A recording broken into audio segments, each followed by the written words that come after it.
Apakah materinya bisa dipantau? Bisa Pak, sudah terlihat. Oke. Terima kasih Ibu Yati. Bapak Ibu dan teman-teman sejawat perawat di seluruh Indonesia, tadi saya sudah memutar sedikit video. Mohon maaf kalau suaranya mungkin tidak bisa didengarkan, tapi memang tidak ada suara khusus, hanya background music untuk menunjukkan kepada rekan-rekan semua bahwasanya saya ini memang seorang praktisi praktek mandiri perawat.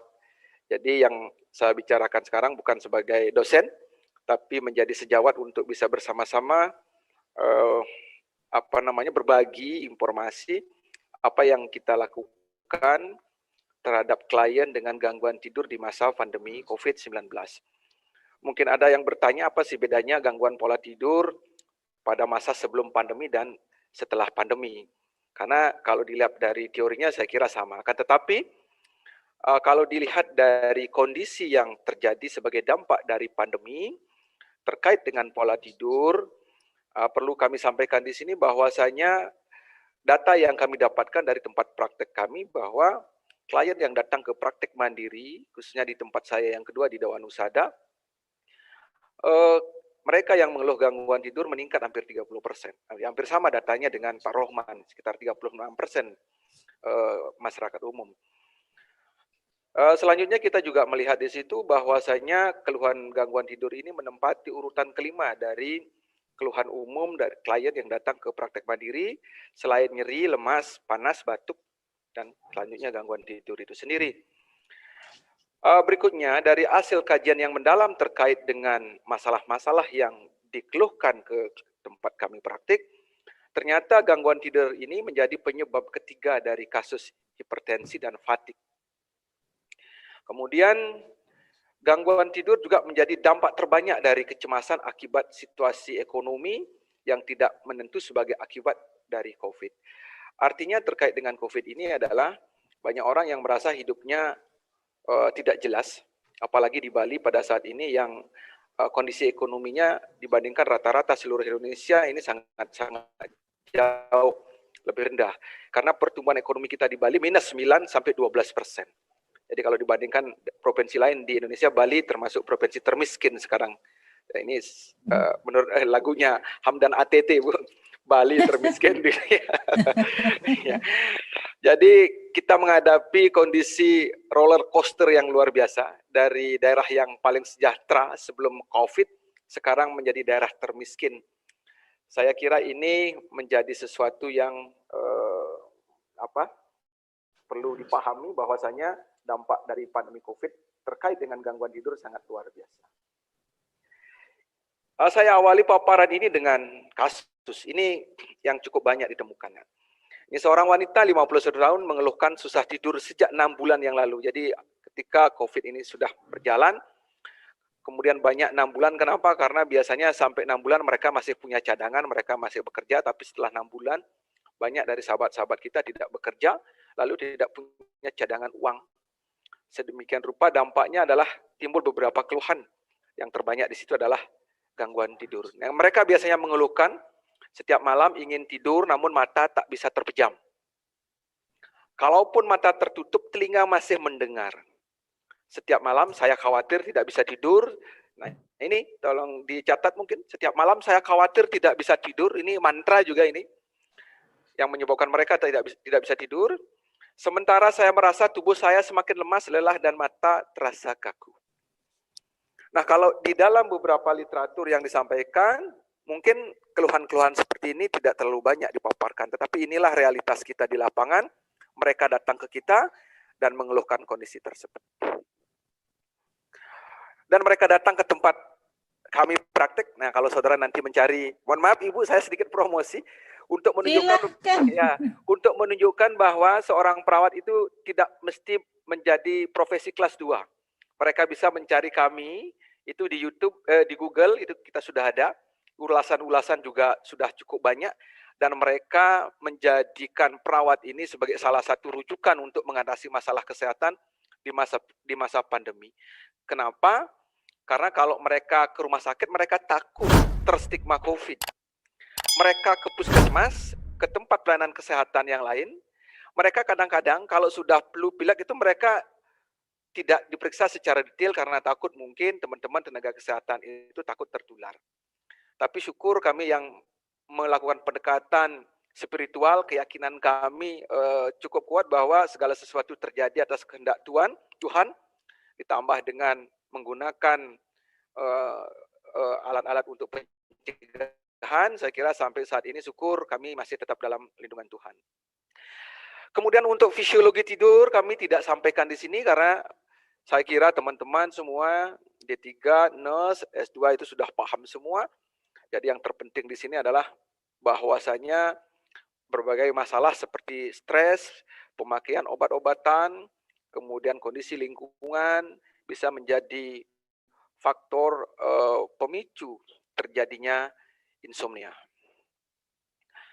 Oke, Bapak Ibu dan rekan-rekan sejawat semua, kalau kita melihat definisi gangguan tidur di SDKI, Diagnosa Keperawatan Indonesia, Standar Diagnosa Keperawatan Indonesia, yang edisi pertama, di situ disebutkan bahwa gangguan tidur itu adalah gangguan kualitas dan kuantitas waktu tidur akibat faktor eksternal. Oke, seperti itu.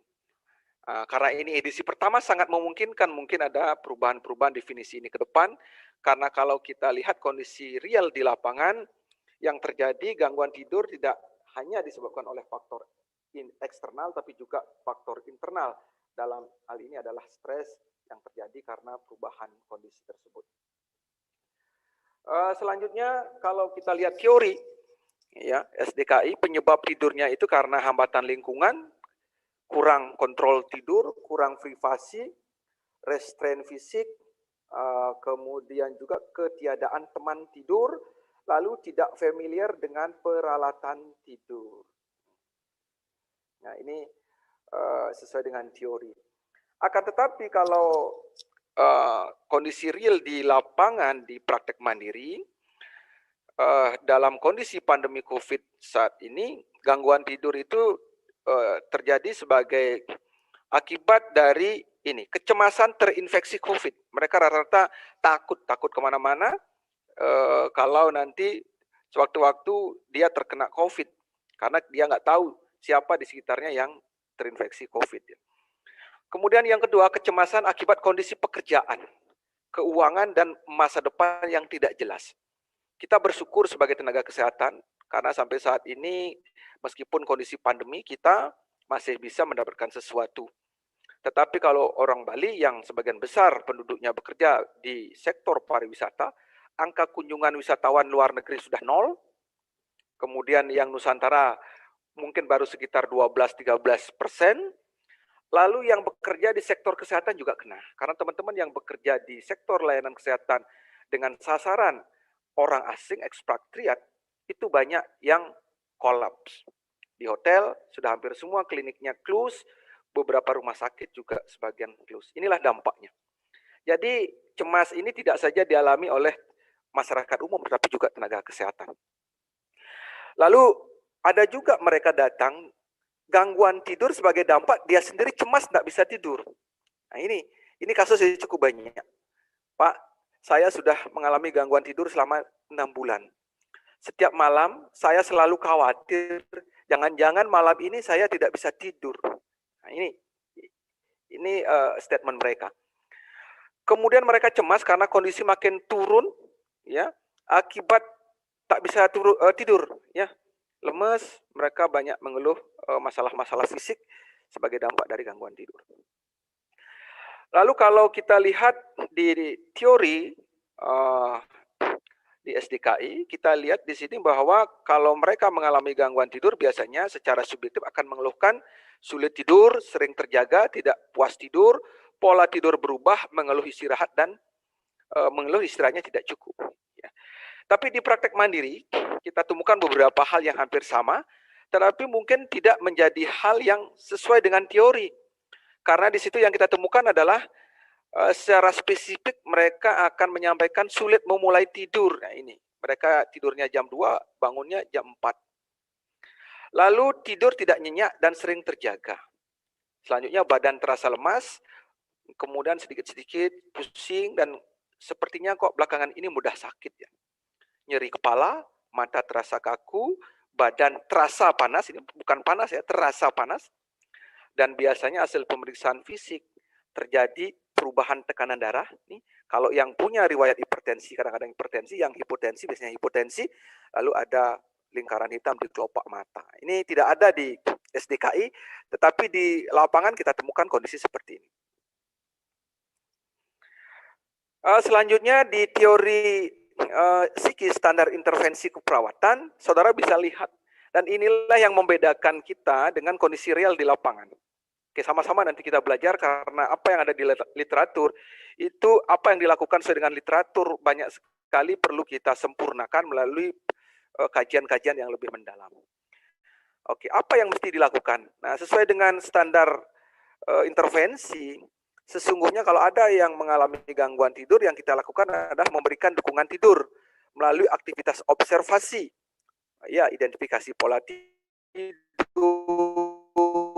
faktor pengganggu tidur, identifikasi makanan minuman mengganggu tidur, identifikasi obat tidur yang dikonsumsi, lalu terapeutik misalnya modifikasi lingkungan, batasi waktu tidur siang, memfasilitasi menghilangkan stres, ya, lakukan proses atau prosedur untuk meningkatkan kenyamanan, lalu sesuaikan jadwal pemberian obat, lalu edukasi juga terkait dengan pentingnya tidur. Saya kira ini sesuatu yang sifatnya konvensional. Ini yang saya katakan, apa yang ada di standar ini mungkin konvensional, dan kita perlu melakukan modifikasi-modifikasi sesuai dengan kondisi dan kajian yang ada, sekaligus juga bisa menggunakan beberapa intervensi-intervensi yang aktual, yang berkembang saat ini, mungkin tidak sama dengan psiki yang ada. Nah, apa yang kami lakukan? Yang pertama, apa yang ditetapkan dalam psiki kami ikuti, tetapi juga kami melaksanakan beberapa intervensi lain, seperti upaya pemecahan masalah tidur dengan pendekatan holistik. Ya, jadi holistik, body, mind, soul, dan environment melalui pendekatan 3 aksis. Nah, ini mohon sama-sama kita cermati. Di mana-mana belum ada, saya kira ini metode pendekatan 3 aksis. Apa yang disebut dengan 3 aksis? Nah, sebentar kita lihat. Kenapa saya ingin melakukan pendekatan 3 aksis? Sebentar lagi saya akan coba jelaskan, karena ini menyangkut kompetensi dan menyangkut pengakuan profesi kita dalam melaksanakan komplementer bila dibandingkan dengan profesi lain. Nah, dibandingkan dengan intervensi-intervensi konvensional yang Bapak Ibu biasanya sering lihat seperti ini, kalau ada klien datang ke tempat kita praktek, biasanya kita kaji secara komprehensif, ya, bukan holistik, itu komprehensif. Lalu kalau yang praktek mandiri biasanya dikasih edukasi, ini langsung ngasih obat. Inilah yang disebut dengan pelayanan yang sifatnya konvensional. Lalu yang komplementer seperti apa? Oke, kita coba lihat di sini. Nah, yang komplementer adalah kita ada modifikasi. Setelah kita lakukan pengkajian dan menetapkan diagnosis, maka di antara proses edukasi dan proses pemberian obat-obat bebas terbatas, kita melakukan intervensi tambahan dengan komplementer. Sesuai dengan kemampuan kita, apakah refleksi, bekam, akupressor. Pertanyaannya banyak dari teman-teman kita yang memiliki kemampuan komplementer, holistik, dan tradisional, kadang-kadang dia melakukan intervensi tunggal dengan pendekatan satu jenis komplementer ini. Pasien datang, dikaji dengan pendekatan tradisional atau holistik yang dia pahami, lalu intervensinya sesuai dengan komplementer atau holistik yang dia kuasai. Misalnya pasien datang dengan gangguan tidur, dikaji dengan pendekatan hipnosis, lalu dihipnosis. Dalam konteks ini sesuai dengan Permenkes 26 2019 itu disalahkan. Karena kalau seperti itu intervensinya, maka kita melakukan intervensi pengobatan tradisional. Harusnya yang kita lakukan adalah pengkajiannya, pendekatan keperawatan, tidak menggunakan ilmu tradisional, intervensinya silakan menggunakan intervensi komplementer yang kita kuasai, ditambah edukasi, dan tambahan berupa pemberian obat bebas terbatas. Nah, pertanyaannya, memang boleh kita memberikan obat? Boleh, obat bebas terbatas, termasuk juga jamu, saya kira sangat boleh. Berikutnya ada perspektif konsep model yang harus juga kita coba sama-sama pahami di sini, bahwa sebagai perawat positioning kita dalam kondisi pandemi ini luar biasa. Kenapa saya katakan luar biasa? Karena kalau selama ini kita meminta masyarakat kalau mengeluh sakit ke profesional system, mereka terstigma dengan COVID. Kalau mereka datang ke generic folk system atau pengobatan tradisional, mereka anti terhadap COVID. Maka positioning kita di tengah-tengah. Kita harus bisa melakukan screening. Apakah pasien yang datang itu memang murni mengalami masalah kesehatan sebagai dampak dari COVID atau memang masalah-masalah lain yang muncul sebagai akibat dari COVID itu sendiri. Sedemikian rupa penanganannya ya bisa dilakukan secara holistik melalui pendekatan folk system dan professional system. Ini yang menjadi keuntungan kita sebagai perawat karena kita bisa mengarahkan klien dan memberikan intervensi baik secara tradisional maupun professional system. Oke, teman-teman yang saya hormati, banyak yang bertanya, Pak, kalau saya menerapkan komplementer berbasis obat tradisional, apakah boleh? Nah, ini mengacu kepada PP 103 2014. Apa standar suatu tindakan tradisional atau pengobatan lain yang bukan konvensional bisa kita adopsi sebagai bagian dari perawatan komplementer? Pertama di sini, tindakan tersebut bisa dalam bentuk ramuan dan keterampilan. Ini dua-duanya. Tetapi secara formatif, harus ada informasi berupa informasi empiris bahwasanya keterampilan maupun obat ini aman, bermanfaat, rasional, dan transferable. Jadi bisa ditransformasi kepada orang lain. Karena kalau tidak, nah ini saya kira bukan sebuah ilmu. Kemudian yang kedua, kita juga bisa memberikan tindakan-tindakan tradisional, alternatif, dan komplementer lain, yang mana tindakan-tindakan tersebut secara normatif itu sudah diakui oleh pemerintah, yang dibuktikan dengan ada kajian ilmiahnya dan tindakan tersebut serta ramuan tersebut sudah memenuhi ketentuan standar baku. Nah ini yang harus kita sampaikan kalau nanti ada yang bertanya, apa tindakan yang boleh dan tidak boleh dilakukan. Ini yang digunakan dua hal yang digunakan untuk men-screening. Nah berikutnya aja juga pertanyaan, Pak, kalau kita sudah mengetahui masalah klien, apa yang bisa saya lakukan untuk bisa memberikan tindakan kepada mereka, padahal saat ini saya tidak menguasai semua bentuk komplementer. Nah ini saya coba susunkan sebuah bentuk algoritma. Ya, artinya bahwa seorang perawat tidak mesti harus menguasai keperawatan komplementer tersebut. Dengan kemampuan yang terbatas yang mereka miliki, bisa memilihkan tindakan yang mana yang cocok sesuai dengan kondisi klien dan kemampuannya. Ini contoh sederhana.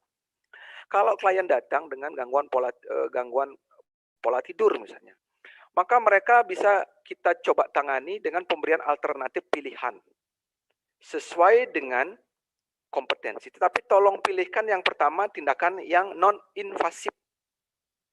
Bekam tapi tidak basah, akupresur, kemudian refleksi, masas, ya spiritual, lalu hipnosis mungkin, atau meditasi dan lain-lain. Itu yang sifatnya non-invasif, itu yang kita pilihkan.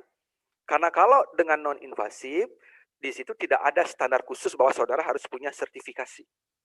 Ya, asalkan, mohon maaf, saudara di dalam transkripnya itu dulu ada mata kuliah keperawatan komplementer. Boleh. Tetapi kalau saudara memilih tindakan lain, misalnya bekam basah atau akupuntur, itu tindakan invasif, maka harus dibekali dengan sertifikasi. Ini harus kita pahami bersama-sama. Berikutnya, kalau klien datang ke tempat kita dengan keluhan spiritual, nah nanti Pak Mamit yang akan menyampaikan, dan saya kira teman-teman di HPHI ini luar biasa sekali sudah melakukan kajian terkait dengan kondisi ini.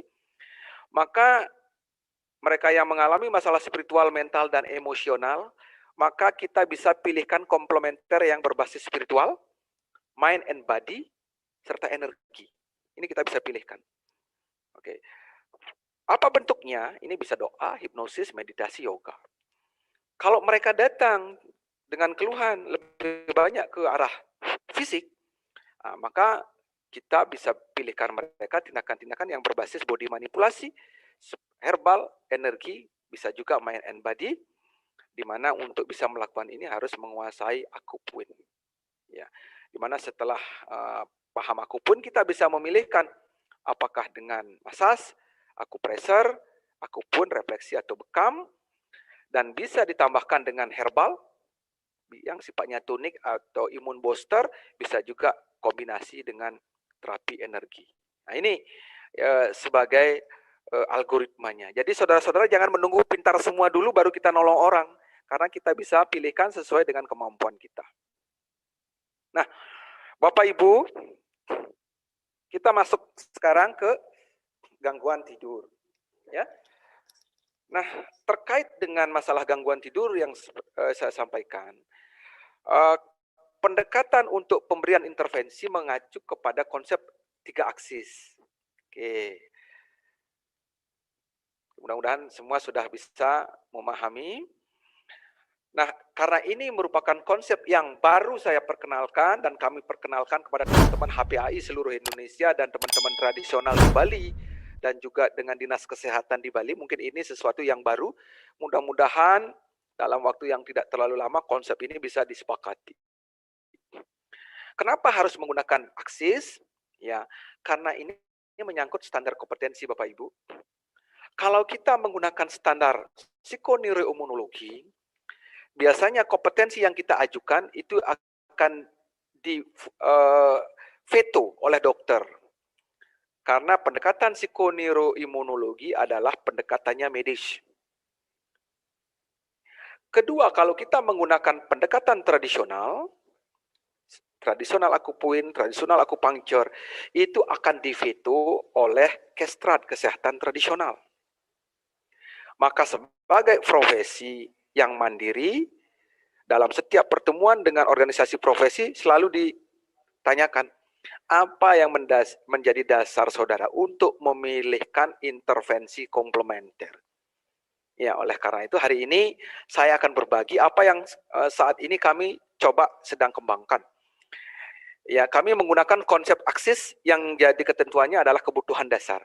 Yang pertama aksis 1, kita akan memilihkan komplementer didasarkan pada keluhan utama. Artinya, kalau klien datang dengan gangguan pola tidur, maka sudah tentu keluhan utamanya adalah mereka merasakan sulit memulai atau mempertahankan tidur. Oke, itu keluhan utama. Ini menjadi akses yang pertama. Maka ketika kita menemukan keluhan ini, maka di dalam kemampuan analisis kita sudah bisa memetakan, oh, kalau pasien dengan gangguan pola tidur, keluhannya dengan gangguan pola tidur, maka saya bisa memilihkan titik akupuin di SP6, SP8, SP9. Nah, di titik SP6 ini sedasi, membuat mereka tertidur. 8 dan 6 itu juga sama. Oke, ini namanya akses 1. Ini berbeda konsepnya dengan psikoneuroimunologi, beda juga konsepnya dengan tradisional. Oke, berikutnya. Akses yang kedua. Begitu pasien datang ke tempat kita, ya, setelah dia mengeluhkan gangguan tidur atau sulit tidur, maka sebagai perawat tidak hanya cukup sampai di sini. Ya, tidak cukup sampai di sini. Yang kita lakukan adalah melakukan kajian lebih dalam untuk mencari apa yang menyebabkan kenapa klien yang datang ini tidurnya terganggu. Oke, coba kita lihat. Nah, kalau saya sampaikan di dalam kondisi real di lapangan terkait dengan COVID-19, rata-rata pasien yang datang ke tempat kami, gangguan tidurnya terjadi karena mereka cemas. Nah, kalau mereka cemas, apa yang bisa kita lakukan? Nah, ini banyak yang bertanya, Pak, kalau cemas apa? Paling kalau di rumah sakit diberikan tranquilizer atau apa, anti cemas. Berarti posisi kita sebagai pembantu dokter. Tetapi sebagai perawat kita bisa nganalisis, oh ternyata gangguan ini disebabkan oleh cemas. Maka di dalam analisis kita sudah bisa memikirkan kalau mereka cemas, yang kita bisa lakukan adalah melakukan edukasi realitas. Contoh yang paling sederhana biasanya saya selalu menyampaikan kepada mereka, Bapak, Ibu, kondisi saat ini bukan Bapak dan Ibu sendiri yang mengalami. Saya mengalami dan semua orang mengalami. Jadi mari kita sama-sama berdoa pada Tuhan, semoga cepat berlalu. Ya mereka paham. Karena dengan dukungan seperti itu mereka merasa bahwa kondisi mereka seperti ini tidak sendiri. Oke, berikutnya spiritual. Ya nanti Pak Mamit yang akan menjelaskan lebih detail. Tapi spiritual yang dimaksud di sini adalah selalu saya katakan bahwa segala sesuatu yang terjadi saat ini bukan karena siapa-siapa, ini semua kehendak Tuhan. Kita tidak tahu apa yang menjadi skenario dari Tuhan kenapa hal ini terjadi. Terima saja. Oke. Kemudian latihan relaksasi. Nah, mohon maaf untuk kami di Bali, untuk kasus gangguan tidur yang ditemukan pada lansia, misalnya relaksasi agak susah. Karena mereka biasanya sangat sulit untuk menerima perintah-perintah meskipun sederhana. Ya, kemudian sleep hygiene, dan yang paling gampang mereka rasakan adalah akupuin. Ya, kita tekan titik-titik yang terkait dengan cemas. Ntar kita lihat di mana titiknya. Pak Wayan mengingatkan waktu Bapak 8 menit lagi ya. Oke, siap. Pasti sampai. Terima kasih, Bu Yeti. Sama-sama. Oke. Berikutnya, kita lihat akses ketiga. Oke. Kita lihat dampak dari akibat mereka mengalami gangguan pola tidur. Ya, jadi saudara bisa juga lihat pada diri kita masing-masing yang kadang-kadang juga mengalami gangguan pola tidur. Apa yang kita temukan? Fatigue atau lemas. Ya, sistem imunnya turun. Nah, kalau sudah seperti ini, maka kita bisa lakukan beberapa intervensi. Yang pertama herbal. Mohon maaf teman-teman, saya ingin menggarisbawahi selama ini banyak dari kita sebagai perawat, ketika berbicara herbal, kita berpikir membuatkan mereka ramuan. Karena ada beberapa seminat itu membuat herbal sendiri, mencampur lalu memberikan kepada pasien. Saya kira ini kekeliruan terbesar kita, karena itu merupakan tindakan yang melanggar standar profesi. Di dalam standar profesi, tugas perawat itu adalah pemberian obat bebas terbatas, dan juga memberikan obat sesuai dengan standar yang diberikan oleh profesi lain. Kalau kita memberikan dan membuat ramuan, belum terstandarisasi, belum ada izin edar, maka teman-teman perawat melaksanakan tindakan melanggar hukum. Ini tolong dicamkan baik-baik, karena banyak dari kita mau melakukan tindakan karena kita bisa melakukan, tapi kita tidak boleh melakukan sesungguhnya. Ya, yang bisa kita lakukan adalah restitusi obat. Ya, obat keras kita harus menggunakan instruksi dari profesi lain. Sedangkan bebas terbatas silakan, tetapi bukan membuat, tetapi memberikan sediaan yang sudah ada. Ya, contohnya misalnya yang umum digunakan saat ini jahe, serai, kunyit, kencur, lemon, ya kira menjadi ramuan yang umum.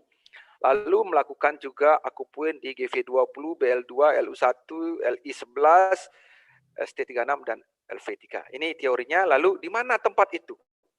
Oke Bapak Ibu, bagi rekan-rekan yang nanti mungkin ada melakukan riset, saya sangat senang kalau teman-teman memilih titik-titik ini sebagai rujukan, dan ini bisa dilaksanakan baik untuk diri sendiri, di praktek mandiri, klinik maupun di rumah sakit. Karena banyak dari mahasiswa kami sudah menyusun kian, dan mereka menggunakan titik-titik ini, hasilnya luar biasa. Klien yang sebelumnya tidak tidur selama seminggu, dengan menggunakan apa standar yang kami coba berikan kepada mereka, pastinya bisa tidur dengan nyenyak. Oke, di mana saja titiknya? Oke, Bapak Ibu. Kita melihat akses 1. Pasien datang dengan keluhan sulit tidur, sulit memulai, sulit mempertahankan tidur. Maka akupun yang kita pilih adalah ST6. Oke, di mana tempatnya? Mohon maaf ya, SP6 ya, ini bukan ST6 ya. Mohon maaf, ini ada keliru sedikit, SP6. Oke, teman-teman, SP6 ini adanya 4 jari di atas mata kaki. Oke, kalau ada yang hari ini mengalami gangguan tidur, coba saudara-saudara lihat mata kaki bagian dalam, lateral, medial ya. Oke, jadi 4 jari. Ali ada cat. Oke, bisa lihat ini titiknya. Iya. Kemudian saudara bisa mengambil titik yang kedua, SP8. Itu letaknya 4 jari di bawah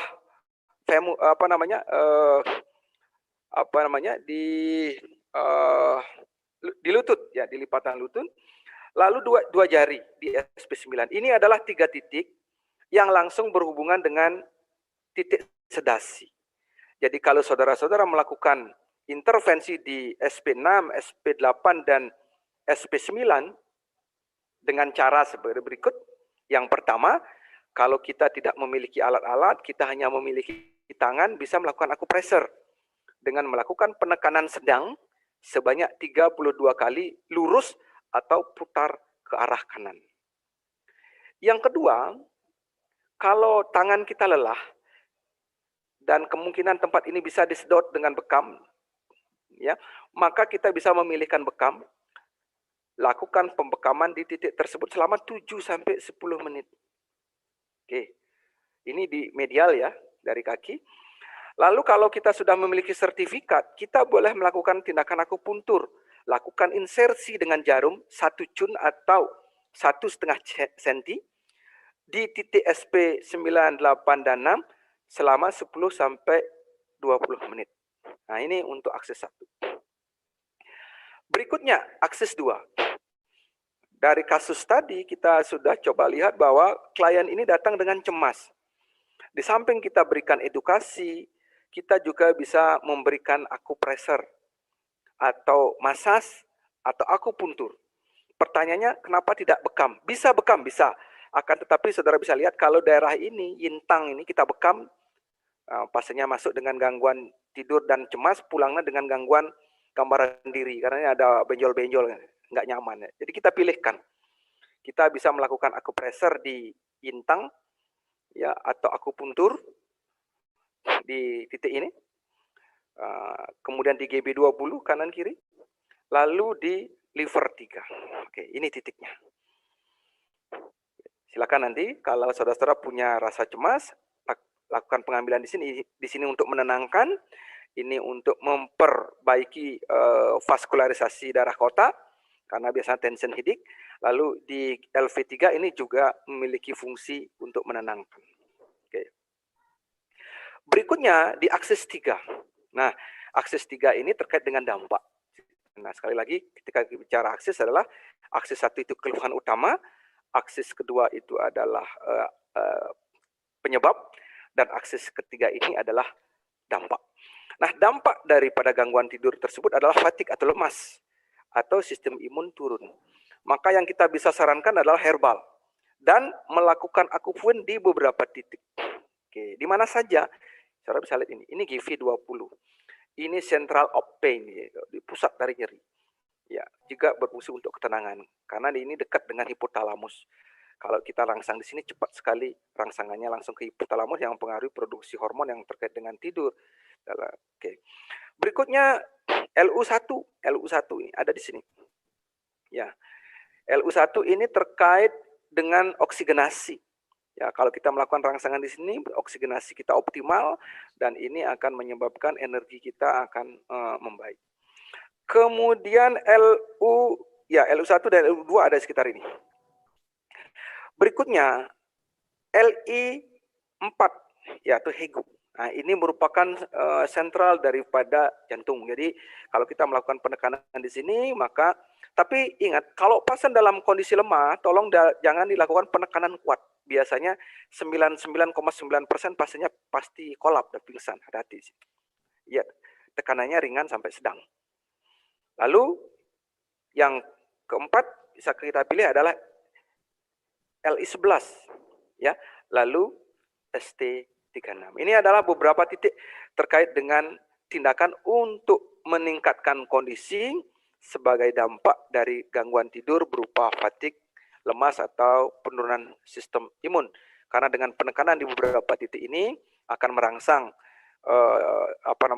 sistem imun pasien, lalu juga merangsang sistem neurovaskuler, sedemikian rupa kliennya biasanya akan lebih segar. Pak Wayan, waktunya sudah hampir selesai. Oke, dan dan ini herbal Ibu. Silakan pilih. Logonya bisa jamu, bisa obat herbal standar, bisa dengan fitofarmaka, dan luarannya nanti adalah kualitas tidur dari klien kita meningkat. Dan apabila hal itu sudah bisa dilakukan, saya yakin saudara-saudara bisa menjadi rujukan bagi klien apabila mereka memiliki masalah tidur. Ya, saya kira itu Bu Yeti, mudah-mudahan waktunya tepat. Terima kasih dan waktu saya kembalikan Ibu Yeti. Baik, terima kasih Pak Wayan yang luar biasa dengan segala pengalamannya. Betul-betul ini evidence base yang saya kira memberikan pencerahan dan inovasi untuk teman-teman. Terima kasih Pak Wayan Suardana.